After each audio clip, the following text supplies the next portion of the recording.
On the Fringe with Dan RadioStyle. Hope everybody out there's having themselves a great day. We got a lot to talk about, a lot going on. Obviously, Iran, we've got this craziness with Judge Boasberg.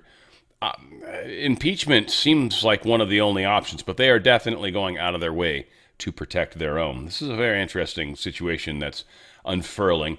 We've got Janine Pirro. We'll be talking about it. I've got a little snippet, about 10 minutes of her. It's pretty solid. So let's get the ball rolling. We've got a lot to talk about and a lot going on in the world. Just wanted to start this. It's kind of a cool video. Trump put it out on his Truth. And, just kind of sort of pro-war, but kind of pro, hey, this is what we're accomplishing. And hopefully this is ending soon. And hopefully the freedom for Iranian people is also in the near future.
As I've said, this is not a fair war. It was never supposed to be. We should, and I believe, are shutting down the deep state. Now, what Israel's doing is kind of a whole separate story. I don't know. We'll find out. We'll find out. Again, I've said many times, gone on record, I'm not exactly super fond of Netanyahu, but of all the people that you need in your corner to help with a war, he's probably the best one when it comes to that. We'll see what happens as the world's armies slowly are surrounding Israel, which is, I think, somewhat prophetic in its own mind. All right.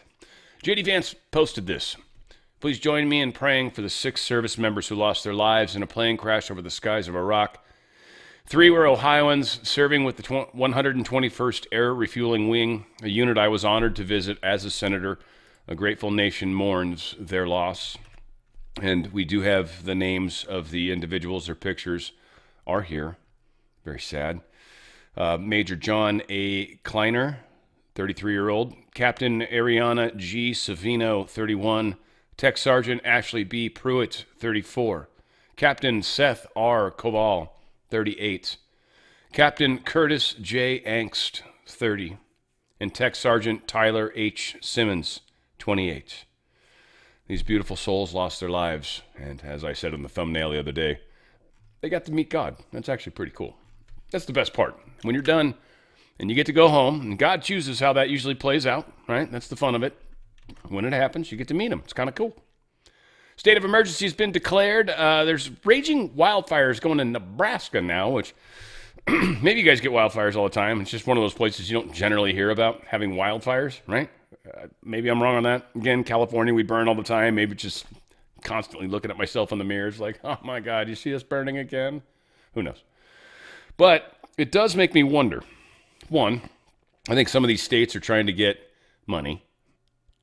Two, is this distraction? Is this, because it's a weird time of year to have forest fires or brush fires too. I mean, they happen too. Again, it's possible. I'm not saying it isn't. Generally, that's a summertime thing. It's just interesting. Huh? We've got this also happening. Oh, did I somehow weirdly, casually link those together? So weird how that happens. Armed man was arrested at an elementary school. He was wearing full tactical gear. He was identified as an Iraqi immigrant, supposedly born in Iraq, moved here, naturalized, was totally dressed up in crazy gear at a elementary school. Not generally okay. That's for sure.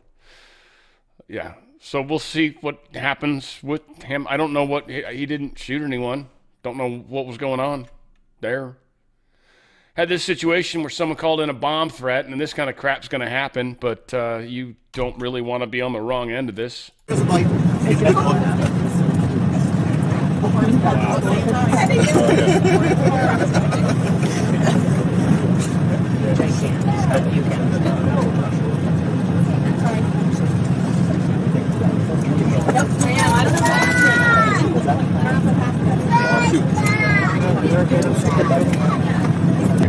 I kill plants, so I can't kill people. So this is like when I thought perfect. Thanks, yes. I mean, I don't know if they find anything. I don't think they did, but my God. Having a dog walk up and down like that'd make me nervous. I mean, I love dogs. I love animals. I'm not scared of anything, but yeah, you just don't want to. Who knows? Dog's excited about something. It looks. Oops, shit. That wasn't well done. Doing something. He seems like he found something.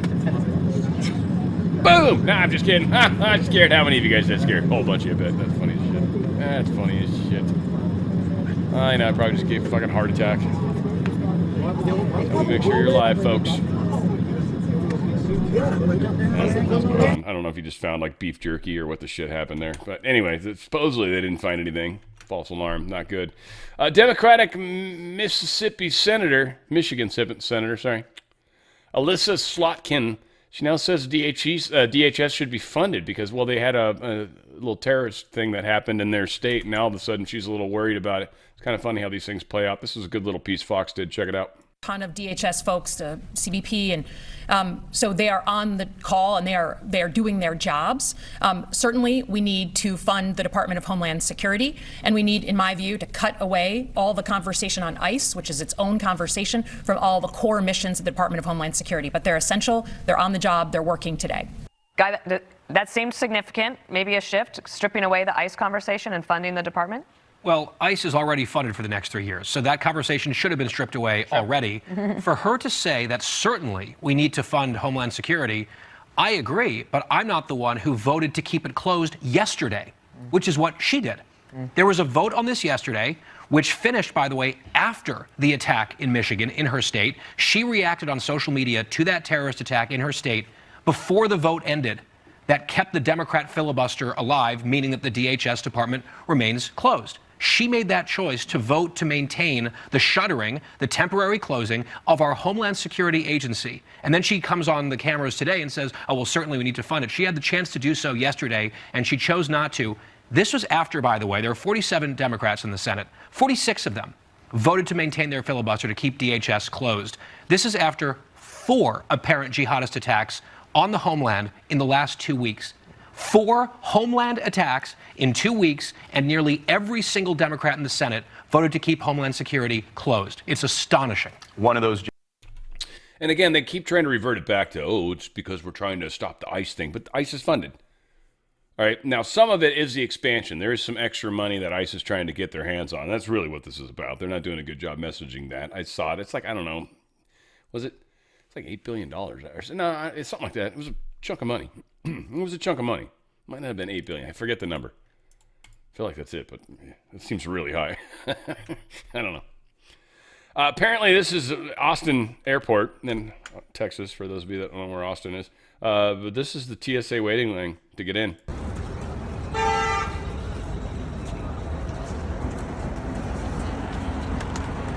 Hope you got there 4 hours early, like they say.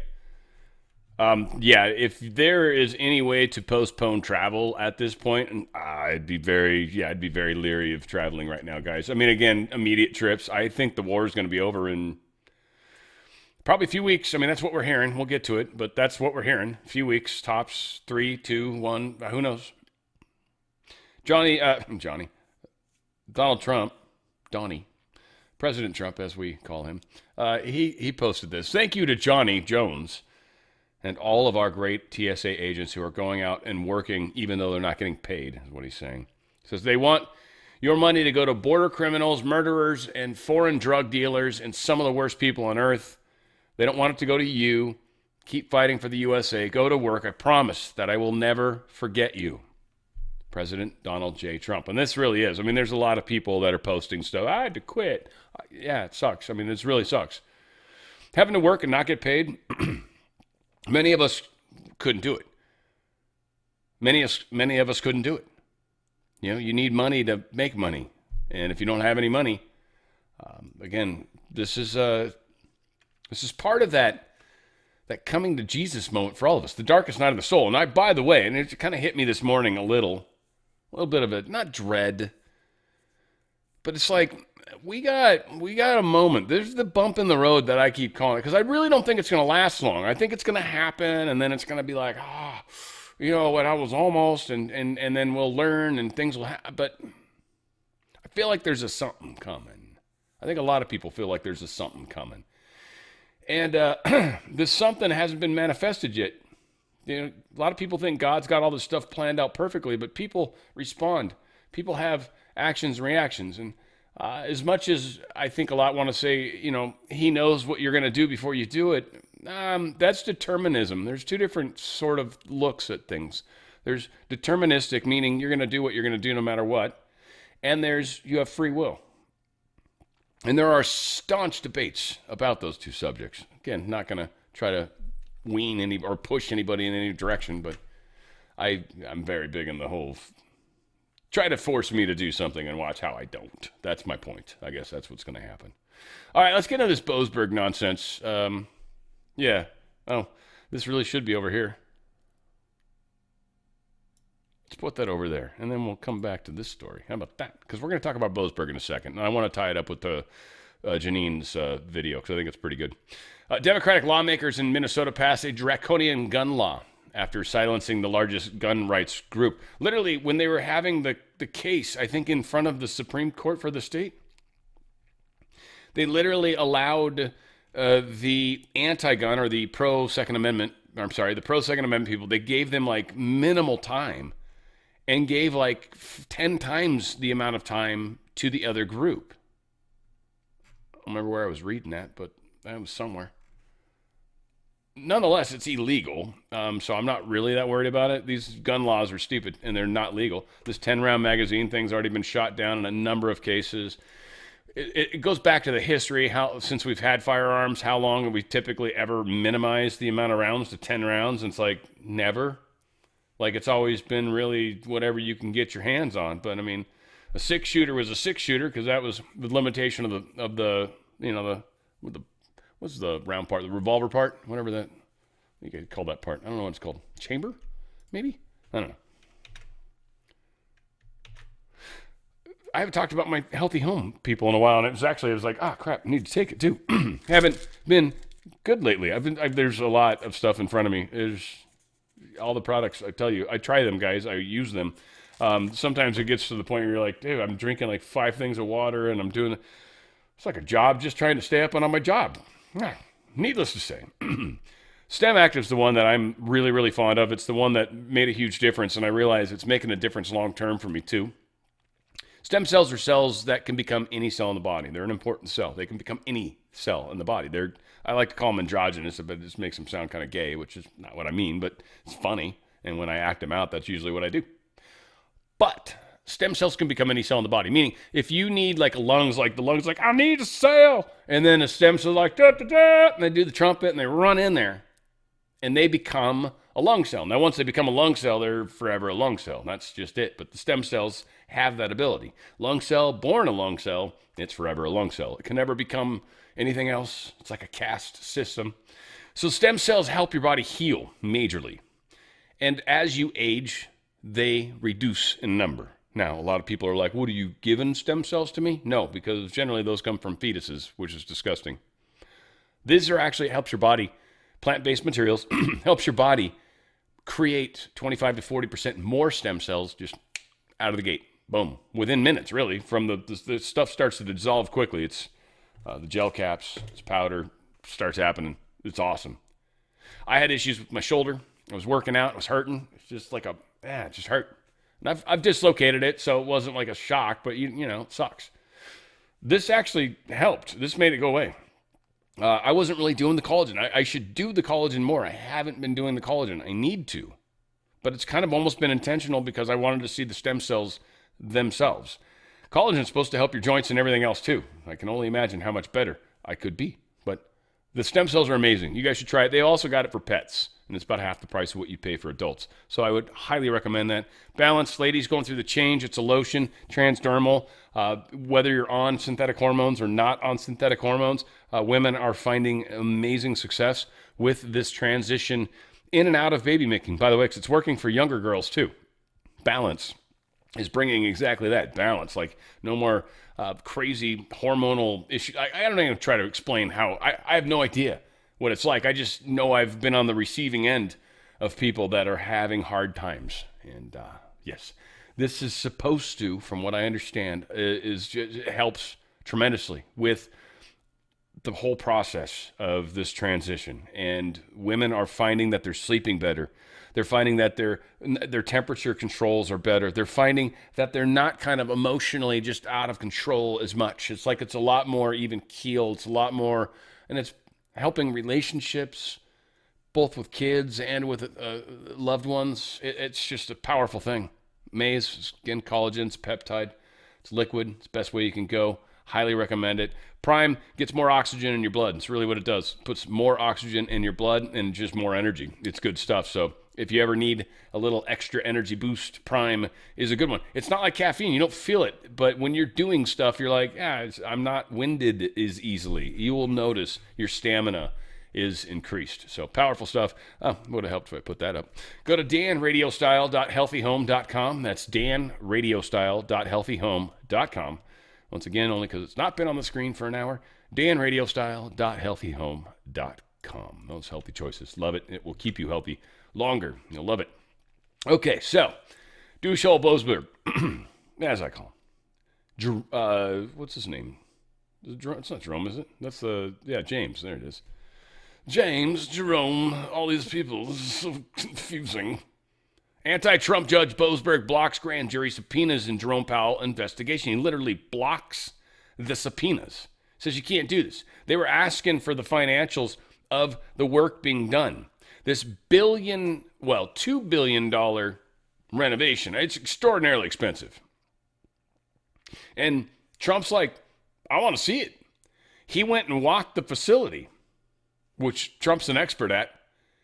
And when he got done, he's like, there's no way. There's no way there's $1 billion. Something's getting siphoned off to somebody. Likely Jerome. Because he's the one who's leaving. And this might be his little goodbye present. Yes, we're going to do remodeling. That's where we're going to hide the money that we're going to give to you. And Trump knows that. Can't call it out for that. Can't say it that way because what proof does he have? So this is, extortion by the judges, really. They're protecting Powell. They're saying, no, you can't do this. Now, let's get to this because she talks about what's up. And she's pissed. And I love it because she's takes some shit questions. I don't know. I think I'm going to play the whole thing. We're going to play it at 1.25 speed. I'm going to play the whole damn thing. She's pissed. Rightly so. And this is illegal. This is just bullshit what's happening. So anyway, let's let her do her part. So I'm here to speak about the decision that has been rendered in the case involving the Board of Governors of the Federal Reserve System. Now, the American public is fed up with public monies that seem to go into a black hole, especially in D.C., where no one is held accountable. One of the age-old tools that all prosecutors have to investigate any crime, including cost overruns, is a grand jury subpoena. Today, however, in Washington, an activist judge has taken that tool away from us. By inserting himself and preventing the grand jury from even obtaining, let alone hearing evidence, he has neutered the grand jury's ability to investigate crime. As a result, Jerome Powell today is now bathed in immunity, preventing my office from investigating the Federal Reserve. This is wrong, and it is without legal authority. In June of 2025, Jerome Powell testified before the Senate Banking Committee, making, quote, questionable statements that did not comport with publicly available documents. And that was regarding the atrocious cost overrun of more than $1 billion. I didn't say million, I said billion, in renovations to his headquarters. This from the man who says that he is the steward of our public funds. In November, the United States Attorney's Office began an inquiry. Prosecutors from my office gathered information for months before we served 2 grand jury subpoenas. On December 19th, we sent an email to the Federal Reserve to have a conversation, a meeting, or even a phone call to discuss our concerns. There was no response. On December 29th, we sent an email to have a conversation, a meeting, or even a phone call to discuss our concerns. Again, we were ignored. We, in fact, asked to meet the first week in January. We were ignored. It was at that point that 2 grand jury subpoenas were issued to the Federal Reserve, not even to Jerome Powell.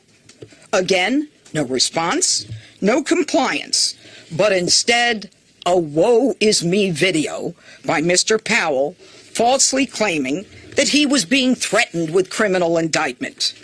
In claiming victim status, Powell proceeds to call his political friends in D.C.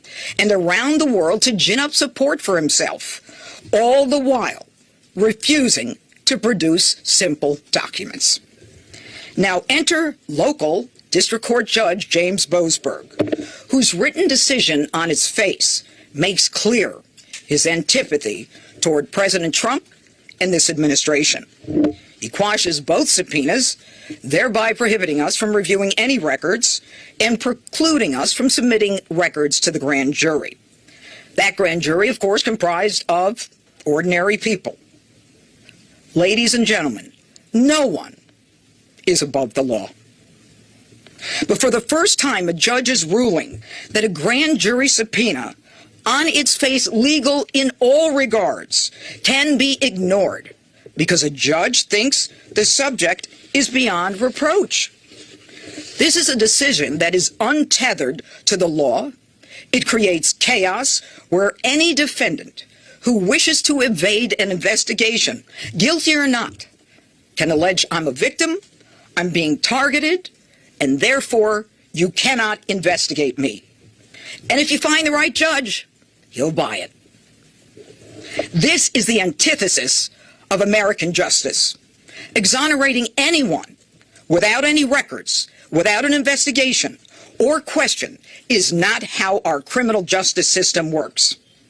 This judge has put himself at the entrance door to the grand jury, slamming that door shut, irrespective of the legal process, and thus preventing the grand jury from doing the work that it does.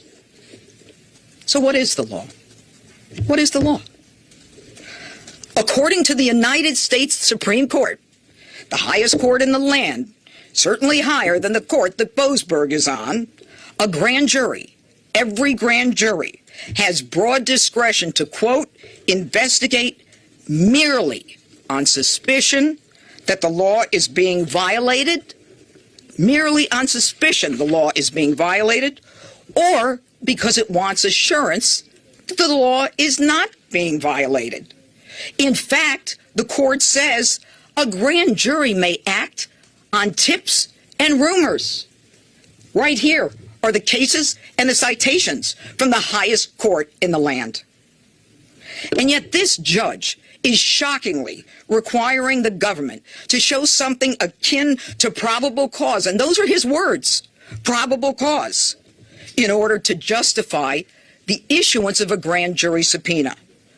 Folks, probable cause is not and never has been the standard that prosecutors in this country need in order to go into a grand jury. This is not and has never been the law of the land.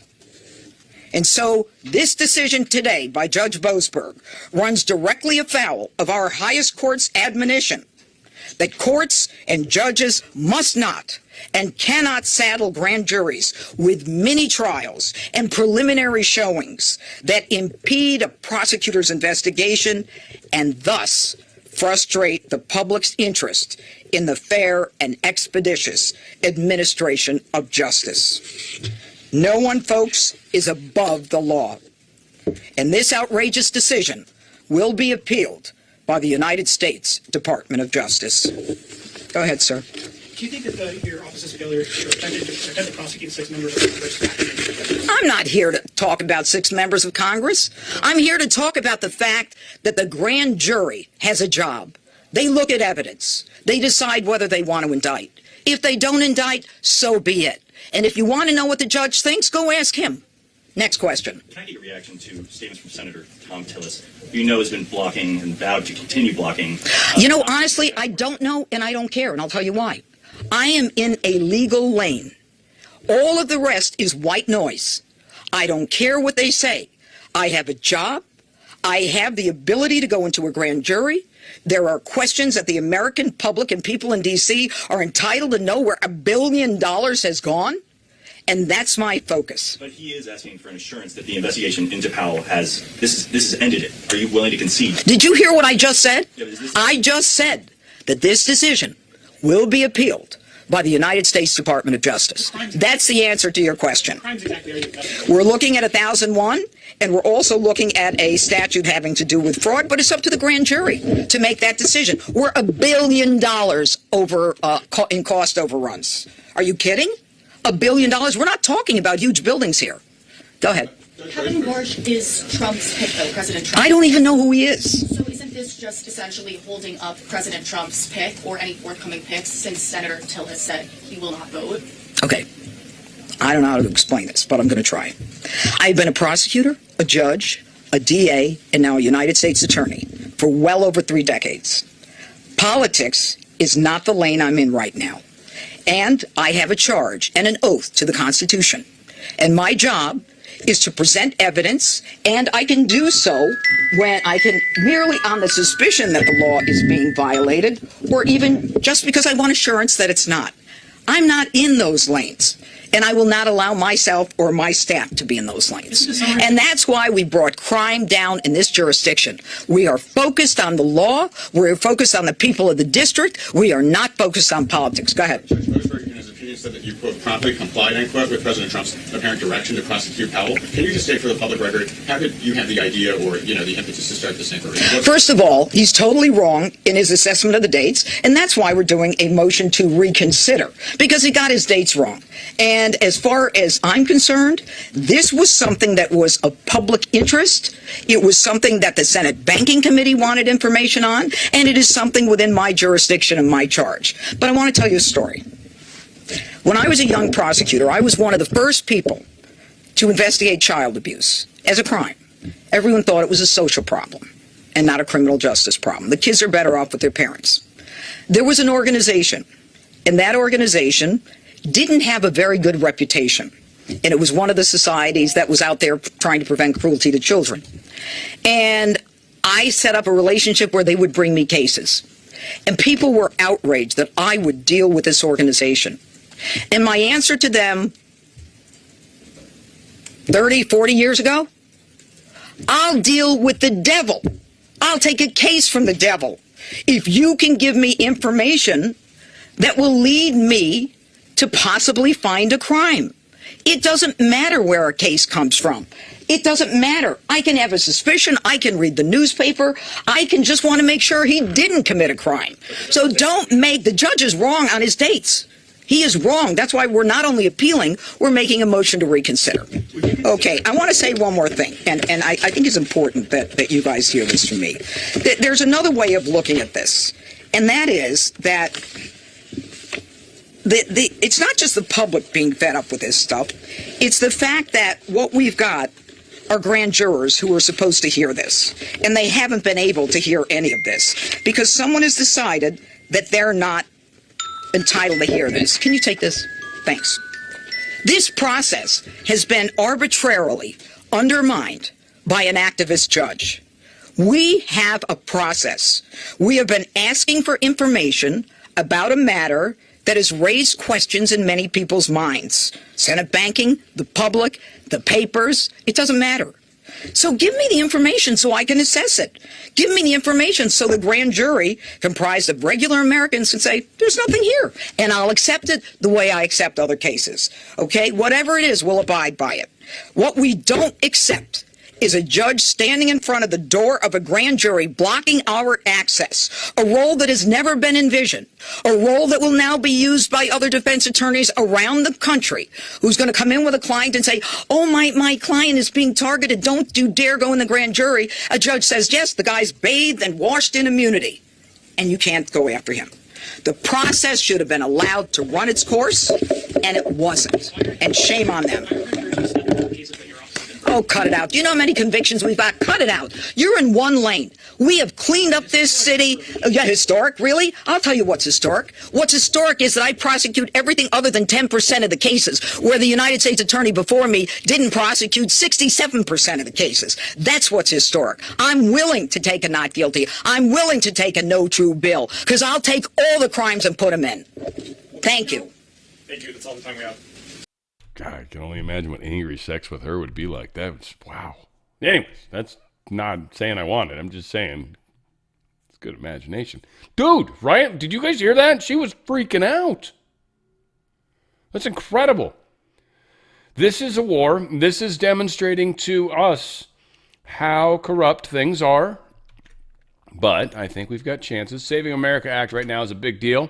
Trump's got things to say. Everybody's got things to say. We're trying to push this through. Sounds like there's some ways it's going to be forced. So I got some videos to save. Elon Musk was sharing this. Failing to pass Save America is, he should, I think Trump's almost pissed. He's like, dude, save America. Get it right. Save America is an act of treason against the American people. He's right. Anyway, check this out. That in the Save America Act as one of our 5. That's voter ID. We want voter ID. We want proof of citizenship. We want no transgender mutilization of your children. We don't want transgender mutilation. That's number 3. We want no men in women's sports. That's number 4. And we don't want to have mail-in voting, where the votes go. Where the hell do they come from? So we do that. It's 5 things. They're all 99%. They say, oh, that's an 80% issue, like voter ID. No, I think it's a 99. I think the Democrats have it at 87%. The leadership doesn't want it. Why don't you want voter ID? There's only one reason. Ready? Because you want to cheat. Okay? They blame it on all sorts of things. They came up, they said it's racist.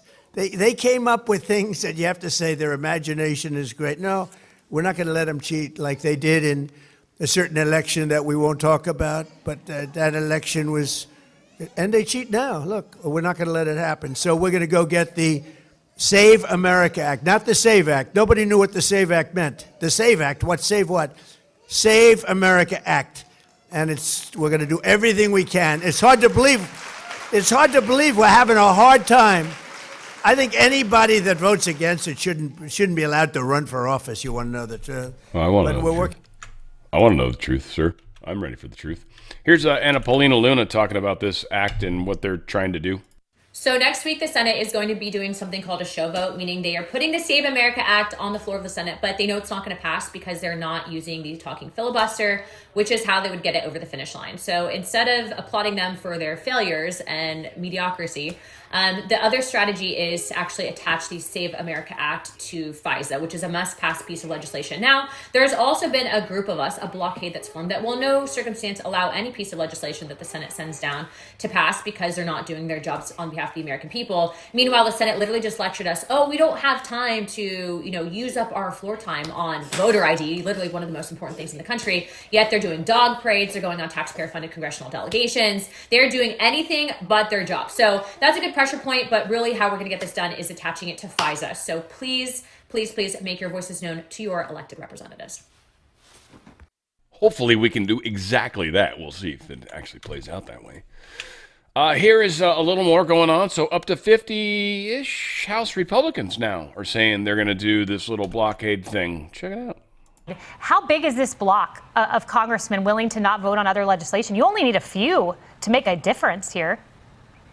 You know, I would guess that right now there are probably 40 or 50 Republicans that are not going to vote for any piece of legislation from the Senate. Yep. That's a large chunk of the Republican conference. And again, I think it's because we recognize that this is the political issue of the day right now. This is what the American people want. And by the way, this is going to be key to House Republicans keeping a majority in November.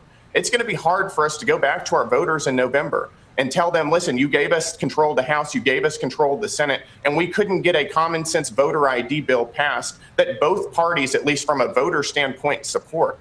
That's going to be really difficult. So I hope that the Senate sees that this is key to us maintaining control of the House. And if we don't do this, it's going to be a lot harder for us in a few months. Congresswoman, is that what you're hearing? Because you only need a few votes that would stop legislation in the House. Is it 40 to 50? That's huge.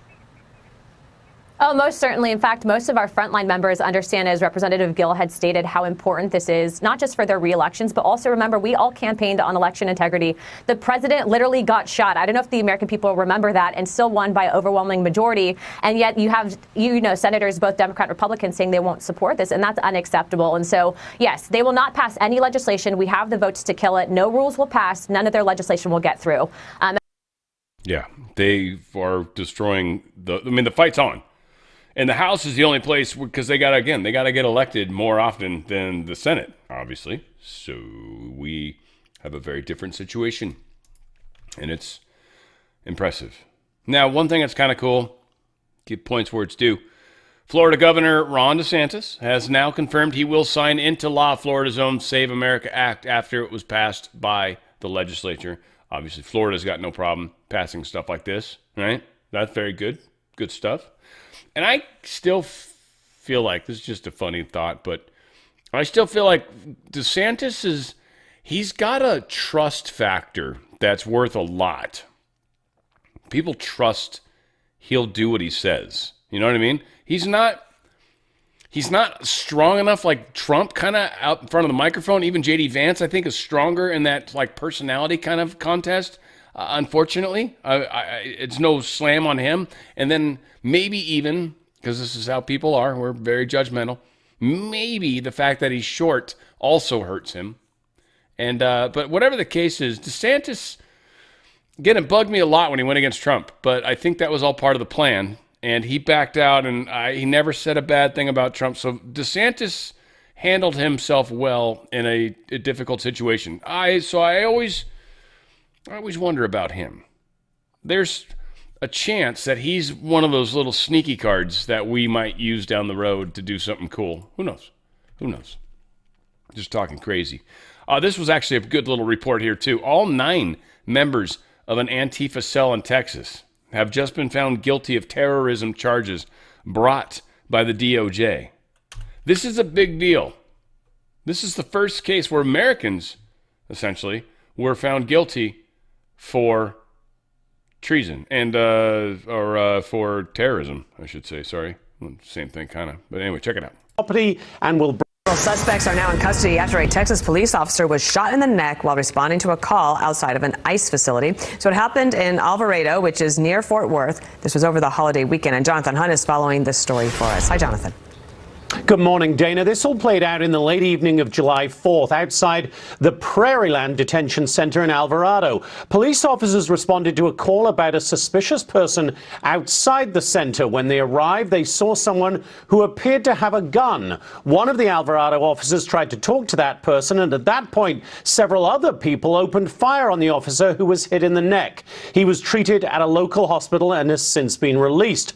Officers arrested a number of people at the scene. A motive for the attack is still being investigated, but the Department of Homeland Security said a group of more than a dozen people had slashed tires of federal vehicles and damaged security cameras at the ICE facility. There was also another attack on an ICE facility in Portland, Oregon, Friday night, a facility that has been the site of an ongoing protest for several weeks. Deputy Attorney General Todd Blanche wrote on X Saturday morning, quote, "We are closely monitoring the attacks on DHS detention detention facilities in Prairiland, Texas and Portland, Oregon, and are coordinating with the USAOs and our law enforcement partners.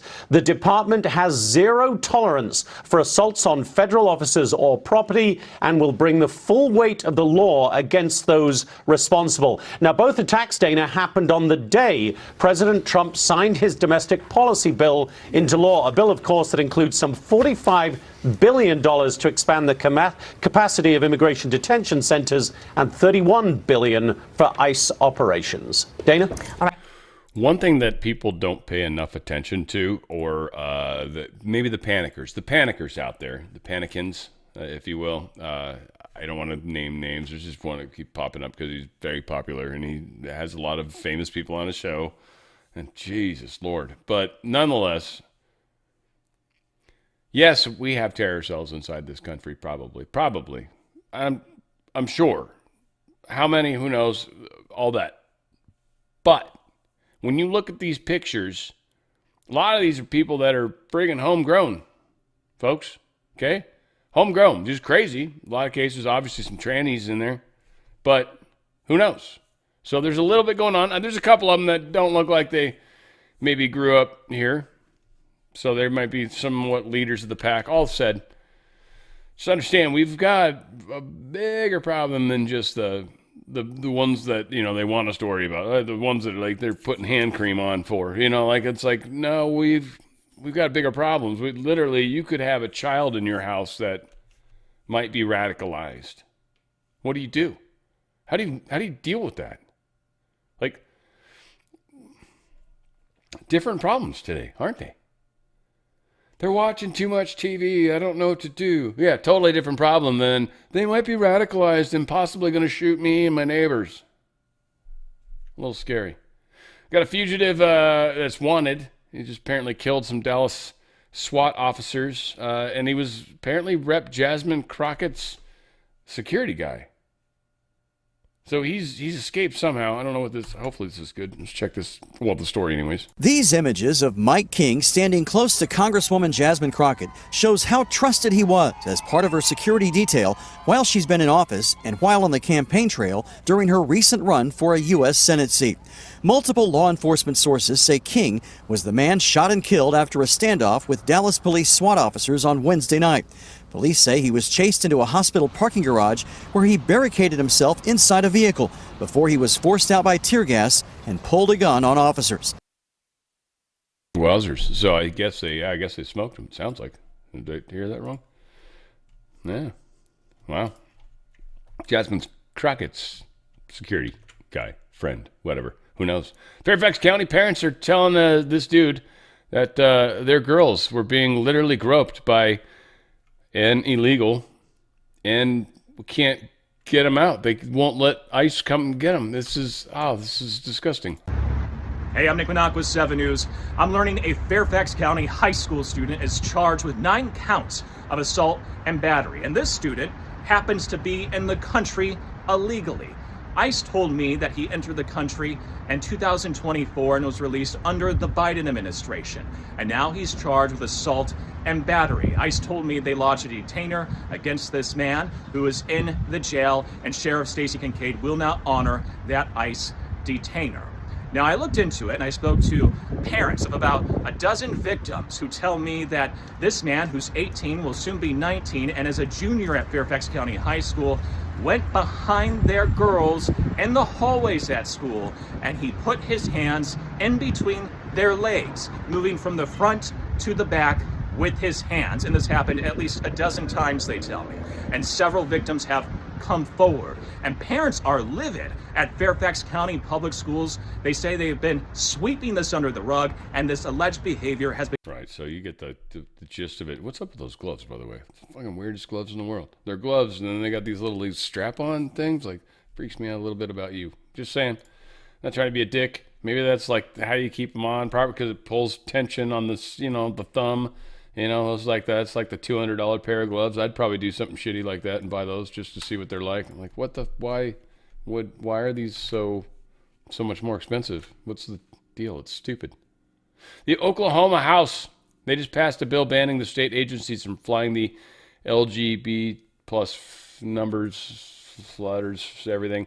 The flag, it's not allowed to be flown anywhere on a state facility. So there you go, Oklahoma, doing their thing, the way that they do, if you will. Shoot. All right. God bless. Just then, President Trump signs housing affordability executive order. I don't know what this is.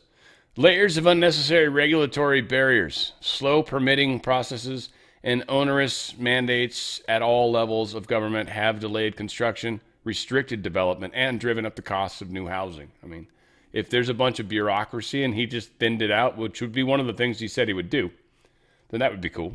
And that would actually help. I wonder how much of that's going to actually come back to us. We'll see. We'll see. These constraints apparently made housing less affordable. Yeah, it's just one of many things. I don't think it's a huge hole-in-one per se, but it's a right direction, I guess. There are apparently 989 billionaires in the United States. 88 of them live in Texas, if that matters. So 88 billionaires love tacos. Shoot. If not, they pretend they do. 989 billionaires. That's inflation. I'm just saying. But dang. Yeah. And so a lot of these people are obviously leaving states. Anyone's a billionaire and they live in a state that's going to tax, quote, billionaires, and everyone agrees to it is stupid because really they're going to be taxing millionaires. And with inflation, a lot of you guys, believe it or not, are going to be in those numbers soon, or at least close to them. So this is all just another layer of pain that they're putting on top of everything else. There you go. Yeah, that's what I wanted. Trump administration is on track to receive $10 billion fee for brokering this TikTok sale. I don't know. They somehow, I mean, it's not Trump that gets the money, it's the government. So the government's going to get the money, $10 billion, a fee. He's allowed to charge that. Can't wait till that's sued. And Judge Boasberg gets involved. Can't do that. Of course, because he's a douche. Honda is projecting a big loss, the first time since 1957. Apparently, they're cutting a bunch of EV lines, different product lines, and that's going to hurt the bottom line. Interesting. Honda's a brand I have loved as a child. I was more of an Acura guy. Again, I worked hard. I made money. When I started work, I lied about my age and started my first job. So I was like, my friends were all going to the river for vacation, and I was working. So I got management position. I've always made money. Always made money. I've always known how to do that. My dad was a good helper in that way. You know, like I learned how to do it. So this is kind of funny how this sort of works. These people are not going to be making profit for the first time in forever. It's a good car. Good car. Stuff with the stock market. I'm very curious. Futures are still early to really matter. As far as right now, it's like 12:54 right now, and I'm recording on a Pacific time. Silver's down a little bit. It's not moving, so that's easy. Crude is at 99.30. So crude's obviously going to explode through $100. This is it's been blowing up since 92. So yeah, they're going to do everything they can to try to pin all this stuff on Trump. And what's going to happen, and then we'll talk about it more, but he's drawing other countries into this problem. You bring your ships down here. You put your money where your mouth is. This is your oil. We don't care. We can give two shits. We hardly get anything from here. It's not going to hurt us that much. Trump already knew. He knew the Strait of Hormuz. All these people saying, well, how'd you have this war and you didn't realize the Strait of Hormuz was going to be a problem? Trump's like, I knew it would be a problem. He's not saying this to us, but he knew it would be a problem. They all knew. The whole point was to make the people that own the problem own the solution rather than us having to. Why do we give a shit? Why do we care? Why are we going to risk our soldiers? Because there's a strong chance one of them missiles might connect. Why are we going to risk our soldiers? And, hell, even showing our hand what technology we actually have. Why are we going to risk all that for what? For stuff that doesn't help us? You won't let us sell products in your market. You won't again, it's nonsense. Nonsense. Oddly, crypto is still doing good, which, it was up more. Huh. Bitcoin was at like 72, I thought. Needless to say, whatever. still think what I think. But it is moving in that direction. Yeah, gold's sitting in just barely above 5,000. I still think it's a good time to consider. If you've got a 401k and IRA, get the heck out of their system. DRSlikesgold.com, DRSlikesgold.com. It's all about buying power, and it's about getting out of that inflated Federal Reserve note, just the quick numbers, and then I'm out. One gold coin back in the day, handmade tailored suit, 1915. Today, handmade tailored suit. I didn't get rich. Okay, this doesn't get you rich. This protects. I can still buy the same thing. This cost me 30 reserve notes back in 1915. Today, it cost me just over 5,000. Now, the other side of this is as well the dollar, the Federal Reserve note. Back in 1915, you could buy a box of chocolates, Hershey's chocolates, 30 of them, for $1. $1, I could get 30 full-size Hershey candy bars. Today, a discount bag of gummy bears with $1. That's buying power. This can buy the same thing. That, not even close. Silver, similar, but it's actually got a multiplier kind of baked in because of the uses in the industry. Solar panels, batteries. Silver's used a bunch.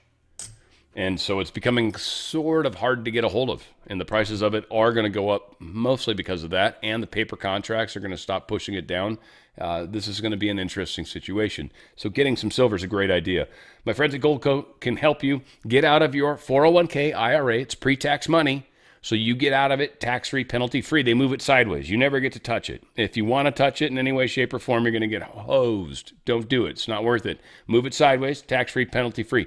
Turn that into precious metals, physical metals that are literally put into a safe. Again, not sent to you yet, but because that's payment, but they're put into a safe place and they're yours. It's physical metals that are yours. DRSlikesgold.com, DRSlikesgold.com. Their system, they move their money around and do what they want to do with it. If you're pulling your wealth out and protecting it while we go through this fun time, they can't use your wealth anymore to do their nefarious things either. There's a lot that comes into play. DRSlikesgold.com. DRSlikesgold.com. Get out of that system before that system manages to get out of you. Got the House Oversight Committee, chaired by, of course, Mr. Comer. He has requested testimony from Tova Noel probably, one of the correctional officers at the Metropolitan Correctional Center who was on duty the night Jeffrey Epstein died. Curious what this individual tells us. We'll get there eventually. SNAP recipients are suing the Trump administration because they don't like the fact that they can't buy soda and sugary drinks and stuff that's unhealthy, that this is actually causing an epidemic and a health crisis because they're not able to get these unhealthy beverages and instead have the options to get other beverages, which arguably are more expensive. So I can see the argument to some degree. But again, it's free money, and you should use it for things that are good for you, as opposed to things that will make you less healthy, in which we'll have to pay even more money to take care of you, since you're such a needy individual. No offense, because sometimes you're a temporary need, and it happens, okay? But sometimes you're a permanent, what's just free money, man? I don't want to get out of that. I don't have any respect for that. I just don't. I'm a hard worker, always have been. Bugs me when people can't sort of step up a little. Right? London buses, I guess, are now going to be equipped with stab kits because this is so common occurrence to get stabbed while riding on a bus that you now need stab kits. But, okay. I mean, the stabbings generally are occurring because of similar reasons we've seen. And I don't want to necessarily get my video banned in England because it will if I say anything to the effect of borders and, things along the lines of those type things, right? They're still going to try to figure out how to pin this on me. Someone's going to make a complaint. He said something is offensive to me. England, feel bad for you guys. President Trump kind of going hard against Mexican President Claudia Sheinbaum. I can't talk to you. Sir, you made a post about Claudia Sheinbaum refusing your help in Mexico. What's your plan with Mexico?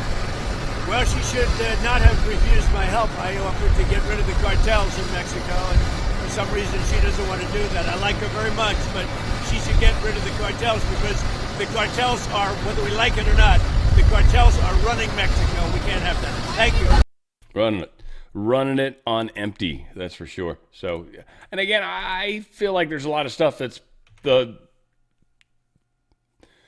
have to say publicly what they have to say publicly, but secretly handshakes are happening. I think there's very much of that kind of stuff going on. Apparently, China owns Canada's only antimony mine, and they shuttered it recently because of the critical minerals power play thing that's going on. So Canada, once again, love my Canadian friends, but yeah, we are finding out the tie into the crown. I assume the Canadian people, this is important to learn as well, but I think it's almost more important, unfortunately, for the Americans to realize this as well.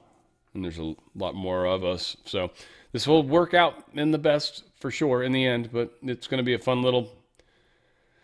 time we're going through. That's all I can say. A lot of people, we got to learn how to forgive and live and be kind and rewind and all those things. Yeah, it's going to happen. It's going to have to happen, especially rewinding. Man, I got in trouble for not rewinding a DVD the other day. It's stupid. Massive protests erupt in Cuba amid fuel crisis. People are literally storming like the Communist Capital Party headquarters or some shit like that. No, que quémenlo para pinto. Mira, mira, mira, mira,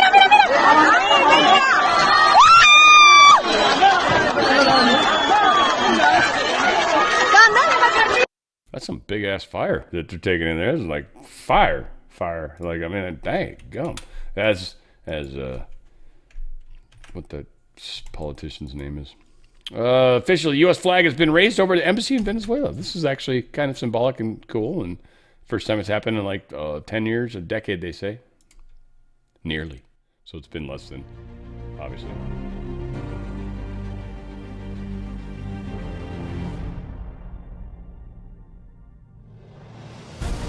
La bandera de los Estados Unidos representa la posibilidad, la esperanza y la libertad. Representa el sacrificio, la lucha y la superación de desafíos insuperables. Los marinos de los Estados Unidos, quienes custodian nuestra bandera, lo saben mejor que nadie. El izado de la bandera hoy simboliza todo lo que les espera a los pueblos de Venezuela y de los Estados Unidos. Kind of funny. It took me a while to actually dawn on me that was all in Spanish.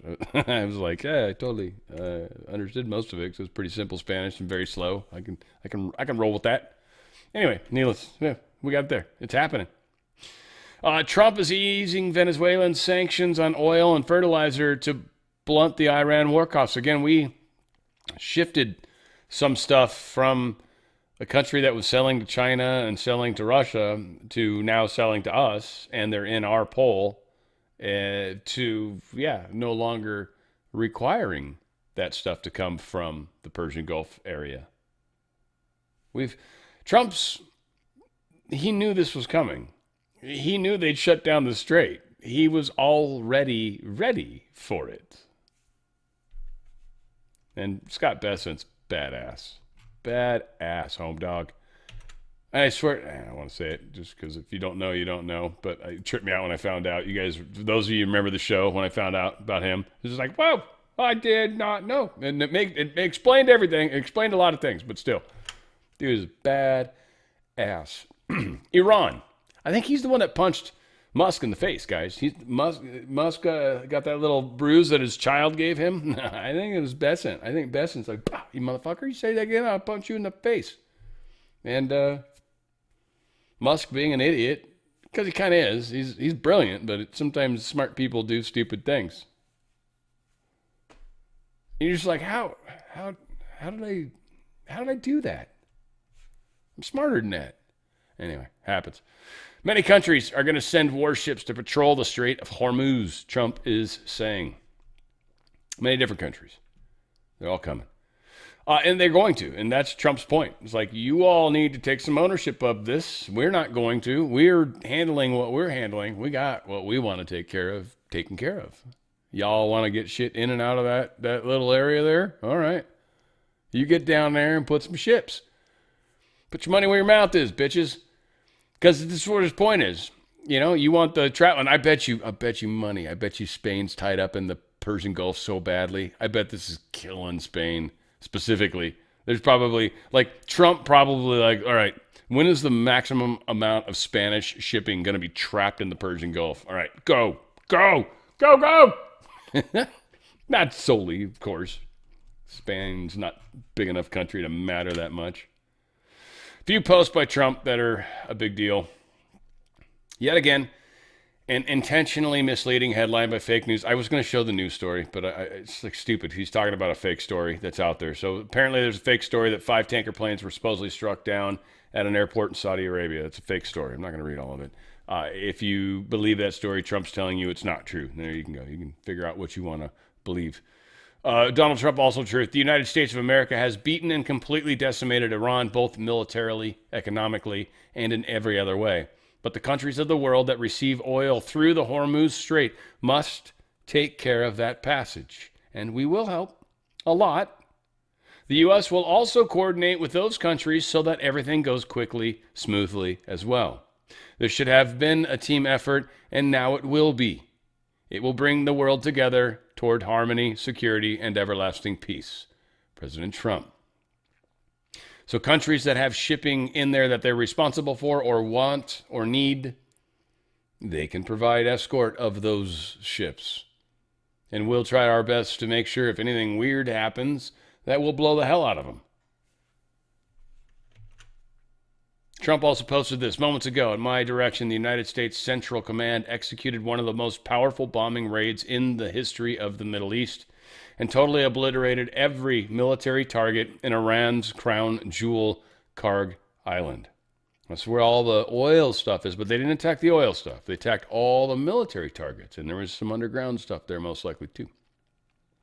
Our weapons are the most powerful and sophisticated that the world has ever known, but for reasons of decency, I have chosen not to wipe out the oil infrastructure on the island. However, should Iran or anyone else do anything to interfere with the free and safe passage of ships through the Strait of Hormuz, I will immediately reconsider this decision. During my first term and currently, I rebuilt our military into the most lethal, powerful, and effective force by far ever anywhere in the world. Iran has no ability to defend itself. Anything we want to attack, there is nothing they can do about it. Iran will never have a nuclear weapon, nor will it have the ability to threaten the United States of America, the Middle East, or, for that matter, the world. Iran's military and all others involved in this terrorist regime would be wise to lay down their arms and save what's left of their country, which isn't much. Thank you for your attention to the matter. Donald Trump. So yes, Trump hit this crown jewel, as they call it. We've got a little bit of footage here that's kind of groovy. Let's check this one out first, if we can. But yeah, this is where I think they hit underground facilities, because they're going, and it couldn't have been wholly fortified. I mean, it was probably fortified to a degree, but this is a weird little island. It's like 20 square miles. It's a really small area. They've got a lot of oil stuff that happens here. They've got this reef where they've got this big long pipe that sticks off. So they were taking out some pretty heavy duty stuff. There's an airport there. They rendered that runway completely useless. Oh, useless. That's good stuff. Those were fun strikes that we would do in the simulators, the airport runs. I forget the name of the weapon, but you'd drop it out and it would just burrow into the runway and blow up. It would just destroy it. It was because it would go down deep too. Most runways were like pretty thick, many feet thick at least. Anyway, crazy. What's going on? Lots of bloaty uppies. They're all over the place. Let's see. I think we got, White House official Jared Egan. Ultimately, we're going to have to worry about these issues of Strait of Hormuz because we get that oil. We get all the oil out of the hands of the terrorists. Yeah, he's kind of right. And this is another thing that people are talking about is we're taking the power away from them. It's kind of a good point he makes. Check it out. Well, let's try to. Such massive oil. This is a long-term gain because what we want to do is get such massive oil reserves in Iran out of the hands of terrorists. Mm-hmm. And so what we're going to experience here in the short term is highly outweighed of the long-term benefit, because ultimately we're not going to have to worry about these issues in the Strait of Hormuz because we're going to get all of the oil out of the hands of terrorists. And if you look at what has happened in Venezuela, the actions the president took in early January has unleashed Venezuela's potential. We were just down there this week. Chevron, huge producer, told us they're at record levels of production in Venezuela. That's just in 2 months. So we have seen more progress in 2 months in Venezuela than you've seen in the 20 years leading up to this point. That's just on the oil and gas. There are a lot of companies that had stuck it out under Maduro and are now hitting record levels of production. We brought down a bunch of other companies that want to invest, and they're only at a fraction of what they can be on the oil and gas sector. There is so many more fields, so much more potential. Delcy and her team also said they want to move at Trump speed. That was the language of the week. This has been a huge week for the U.S. Venezuela's relations. We reestablished diplomatic relations with Venezuela. We talked to them about critical minerals and gold and coal. We're going to unleash all of that to the benefit of both Venezuela and the U.S. And that is exactly what needs to happen and is going to happen. So we've got a lot to fix, but we are moving in the right direction, unquestionably, right? So this is fun. I don't know. It's interesting, in my opinion. Sorry, it's halfway doing two things at once. Trump, we're almost done with this war. Let's check this one out, too. This is good. Remember correctly. How long now do you think the war is likely to last? I can't tell you that. I mean, I have my own idea, but what good does it do? It'll be as long as it's necessary. They've been decimated. Their country's in bad shape. The whole thing is collapsing. If you read some of the fake news, it's like, oh, they're doing wonderfully. They're not doing wonderfully. They're doing the opposite. They're doing as bad as you can have. I would say this. I won't give you time, but we're way ahead of schedule. And can you, how long now? Way ahead of schedule. And again, I think there's a whole lot of posturing here that's intentional. I think a lot of people are going to use the pause. Some people can't handle the pause. It's kind of like silence. Some people are very uncomfortable with silence, right? I got to fill the silence. It's the same thing with news. A lot of the people that are out there I've been seeing anyways, and I'm even uncomfortable with it a little bit, but I've gotten way better with it. But it's when there's these lulls in the cycle. And it's like me, I know the cycle's for a reason. And so I appreciate that. I step back from all right, so we'll just cover what's there, and there's plenty always to cover. But we are seeing the kind of the separation, the people that can't handle it, the people that that have to have I'm telling you folks, the ones that need the clicks, the ones that are chasing the clicks, be careful of, be leery of, because they will do anything to get a click. Anything. Doesn't have to be true, false. I'm not saying they're doing it right or wrong. I'm saying if you're chasing the click, you will fall prey to the dirtiness. There's no way around it. It is an inevitable choice. If you worry about the product, you'll be better in the long term. So again, yes, I think we got enough of the stories on that. Those are cool nonetheless. Energy Secretary Chris Wright says the Iran conflict should also be coming to an end in the next few years. They knew this was going to happen. They had an idea how long it would last. They knew what it would do to the price of oil, which again makes the United States a lot of money. This is helping us more than anybody admits. How long should Americans expect for gas prices to be high? Are we talking weeks? Are we talking months? Or just don't know at this point? Yeah, I think that this conflict will certainly come to the end in the next few weeks. Could be sooner than that, but the conflict will come to the end in the next few weeks, and we'll see a rebound in supplies and a pushing down of prices after that. But yes, we were very aware that we would have short-term disruption. We would cause a little bit of increased prices on Americans. Prices today are still far below what they were in the Biden administration, where they were begging, bartering, and bribing Iran to behave better. We had $5 gasoline in the middle of the Biden administration. We hope we don't get there this time, but at least this increase in gasoline prices is for something that's going to change the geopolitical situation in the world forever. And that's kind of the thing that a lot of us have to remember. A little bit of pain at the moment, and then it's going to come down. And again, Trump knows people don't have the attention span. That's why it's happening right now. The Ides of March. It's almost like, et tu brute, like we are actually paying it back to them to a degree right now. So a lot is happening. Again, people are freaking out about right now. Trump getting stabbed in the back. But again, this is a lot of the naysayers, a lot of the same panickers that I've talked about, a lot of the people that are emotionally responding to what's happening and really don't get the bigger picture. They talk the talk. I see it, and it's to me, it's fascinating. This is one of the things I'm tripping on. That and the feelings of how this feels is really like, both these things are like, this is my, what do they call it? My sabbatical. That's why I was probably allowed to come here. So nonetheless, this is the best part of this whole experience. Best part of waking up is Folgers in a cup. That's what that is. Major UAE Fujairah port. It's in flames. Yeah. The Iran vows escalation for Karg Island attack. Yeah. Again, there's questions right now. There's a lot of conspiracy spinning around right now as to where these attacks are even coming from, who's actually got the abilities to do this, whether or not the I word is involved. Israel, I should say, because there's Iraq, Iran, and a lot of I's going down over there, which is interesting also from a biblical standpoint. Right? How many IMs are over there? It's interesting.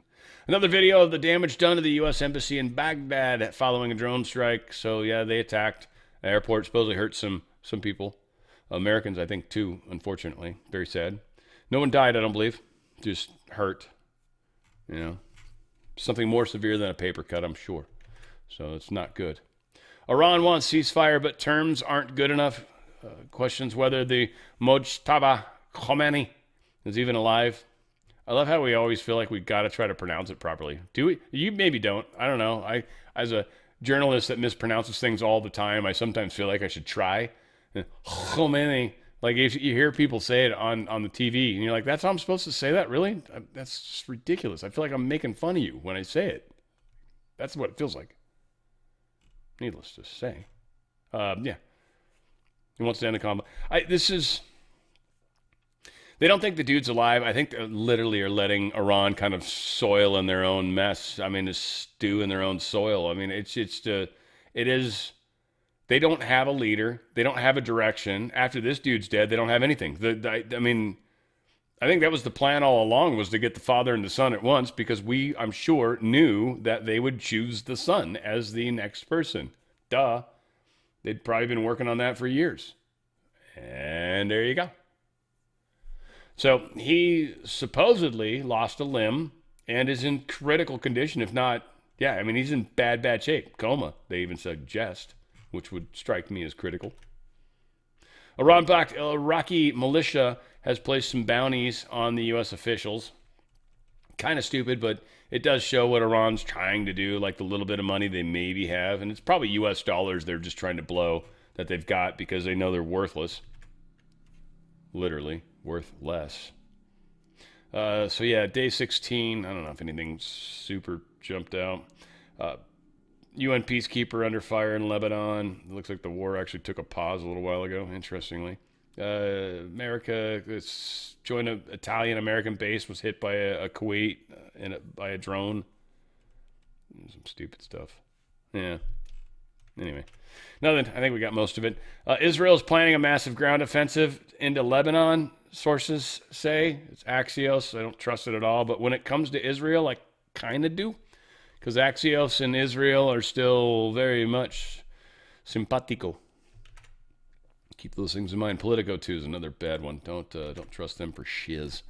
Over 100 Ukrainian drone targets into Moscow, says the mayor. They had to shut down 3 airports. I think they shot down most, if not all of them. Again, it's funny, poor Russia, like Ukraine's the ones that are famous for shooting down drones. It's like they stole that from us. Because Russia was already doing that little dart-looking thing. It's like a lawn dart-shaped drone that just flies right into it and just destroys it. North Korea, they fired off 10 ballistic missiles after Kim Jong-un. I don't know if I talked about it yesterday. He was at a shooting range with his daughter, and they were both like squinting one eye. Meow, meow, meow, meow, meow, meow, pew, pew. It's stupid as hell. But whatever. They even showed fire coming out of the gun. There's no way they actually filmed it that way. It was added in. It was stupid. Stupid. And they did it to the daughter's gun, too. It had fire coming out of it, which they do show fire, by the way. I'm not saying when you shoot a gun, fire doesn't come out. It, in fact, does. But the timing of, no, doubt it. Doubt it. It's all craziness. Lucky if he even shot the gun. That dude's hands are so small. He's probably got a tiny little wiener. I bet you he does. Probably drives a giant monster truck. You know what I mean? Just gets out of his, crawls down a ladder to get down to the ground. Giant ass truck. Southwest Airlines are ending service at Chicago O'Hare, sucky place. Washington Dulles Airport, also sucky place. Isn't that weird? No more cheap flights to your sucky place. Bye-bye. And it's probably because of crazy taxes these places are trying to charge too. So whatever the case is, if you fly those airlines or fly those things, it might suck for you. Meta is delaying its AI rollout because it sucks. And that's pretty much, what a lot of people are saying. They're still talking about using Gemini to do their AI because their AI is horrible. It's just not fast enough, not good enough. Keeps reverting back to Gemini for answers because they've been stupid and trained it that way. So it knows it has this source of information. It's like, why don't I just use that? It can always give me an answer. It's awesome. It's duh. I mean, that's AI would be stupid not to do that. You can't have Gemini available if you're going to try to train your stupid AI. And their AI just sucks balls with a Z. So that's not cussing or weird or sexual. Just inappropriate, which I like. We've got this final one, stockmarket.news. Pentagon's top AI officer live demonstrates this software the U.S. military is using right now to kind of select and destroy targets. Now, this is a watered-down version that we're being allowed to see. This is like the populace-facing version of this. And even that will trip you out. Check this out. This is crazy. This is Maven Smart System, Palantir's software as a service product that we are deploying across the entire department. As you can see, it's not just one data feed, it's multiple. And instead of having 8 or 9 systems for those decision makers to look at every single day in order for them to make decisions, you then fuse it into a single visualization tool. The single visualization tool allows you to select, deselect different types of data, look at different approaches to data, but more importantly, action from the same system that you're trying to develop your workflows around. Once you have a detection that you want to actually move into a targeting workflow, for example, this is what we do. Left click, right click, left click, magically, it becomes a detection. That detection then gets moved into a workflow. This is standard digitized workflow, but I want to walk you through it quickly. You have different types of targets that are identified on the left there. Every single column produces a different type of decision-making process. Once you have that decision and you're trying to actually action that process, we now move into COA generation, course of action generation, where we are automatically, via a number of factors, trying to identify what the best asset to prosecute a target looks like. Once we've got the different approaches and we select one, we then can move directly into how do we action that target. So we've gone from identifying the target to now coming up with a course of action to now actioning that target, all from one system. This is revolutionary. We were having this done in about 8 or 9 systems where humans were literally moving detections left and right in order to get to our desired end state, in this case, actually closing a kill chain. Now, of course, this is what scares everybody because whatever AI technology we have is going to have access to all of this information. And how do you keep it separated? So I get the fear, but at the same time, the tool can be used for good.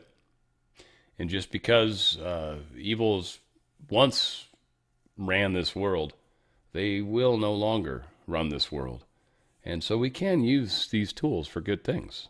They don't have to be bad. We'll see. Again, but I kind of have a pretty strong understanding as to what's going on. And I'll let history prove me right or wrong. I'm happy with that. Again, I'm in for the long haul. I love you guys. We got a lot happening. And it's really an interesting information war. Like I said, there's this weird lull in everything right now. And I think that's for a reason. And I think a lot of it is to get, one, attention on the Save America Act, because that's got to pass and that needs to happen. So we need to be making ripples on that, I think, for sure. And also this the rest of the world helping in the Strait of Hormuz, I think is a big deal and will be made we'll be making noise about that as well in different ways. So a lot to happen, a lot going on. And again, just stoked to be a part of this. I love you guys. Happy Sunday. And again, it's the 15th, the Ides of March, they say. So we'll see what craziness maybe comes from that, though. I don't know. Everything doesn't seem to work out the way they say often enough. So we'll see. Maybe this is the one. Maybe this is where they get to be right. Who knows? Of course, we pay attention during these times. But my expectation is it's not going to be quite what everyone wants it to be. We're doing a lot better. And by the way, new merch hat. This is one of the many. I like it. We got new hats. The merch is pretty cool if you guys are interested in picking up something. It's just very basic stuff, just on the fringe with Dan RadioStyle and then the logo. Very cool. But bonfire.com/store/Dan-RadioStyle. bonfire.com/store/Dan-RadioStyle. First time I've actually had control over my merch. And again, I'm not super good at this, getting better. And Bonfire's limited in some of the stuff, but we're working on it. And hopefully we can find some stuff that you guys will dig. Appreciate you all. Where we go one, we certainly go all. That's the beauty of this family. It's on the Fringe with Dan RadioStyle.